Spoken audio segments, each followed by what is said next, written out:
Pare, nakikita mo yung nakita ko? Oo nga, no? May pang birthday ka na, tara. Very good. Boys, dali. Huwag kang matakot. Hindi ka namin sasaktan. Akin na iPad mo. Tsaka yung gamit mo. Oo nga, boy. Para hindi ko na makadiskinasya. Pwede mo ba? Huwag niyo akong pagtripan. Eh, tira Huli mo, pare! Huli mo, pare! Ano yan? Pare!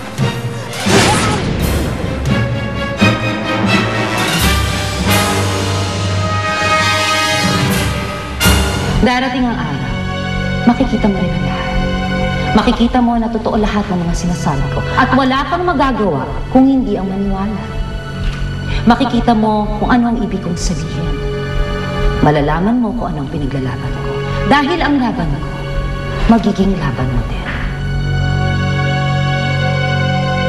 Ninong, nasa na po si Itay? Pihadong nasa kagubatan yun, kaya kailangan na natin siyang sunduin. Mas mabuti nga at may sasabihin ako kay Romano. Siya, samahan mo sila. Sandali! Tignan niyo muna kung ano yon. Ano kaya yung lumilipad na yon? Ate Elena, kinakabahan ako. Hindi ko gusto to. Ano yan? Ang laking ibon yan ah. Hindi lang yan basta ibon. Kung hindi ibon yan, ano yan? Ang luwarka! Pinagamit ng mga itim na sorcerer ang luwarka! Itaas ang kalasag ng sanktuaryo!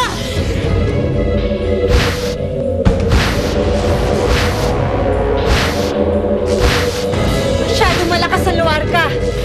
Bumibigay ang kalasag! Magsihanda kayo! Romano! Kailangan mahanap si Kuya Romano! Madali! Sama ako!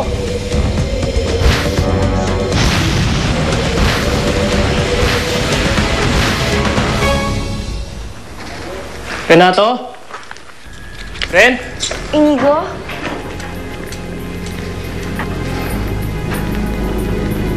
Ano nangyari sa'yo? Ba't di ka umuwi kagabi? Bakit, Inigo? Nag-alala ka pa sa akin? Hindi ako nag-alala sa'yo. Kay Romana. Ang sabi ni Antonio, hinahanap mo daw si Romana. Bakit, Crisanta?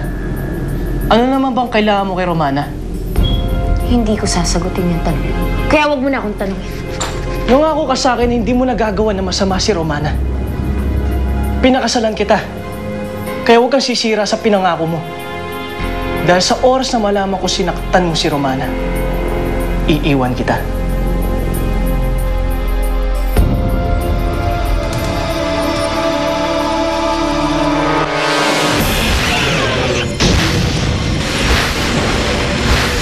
Nakapasok na siya!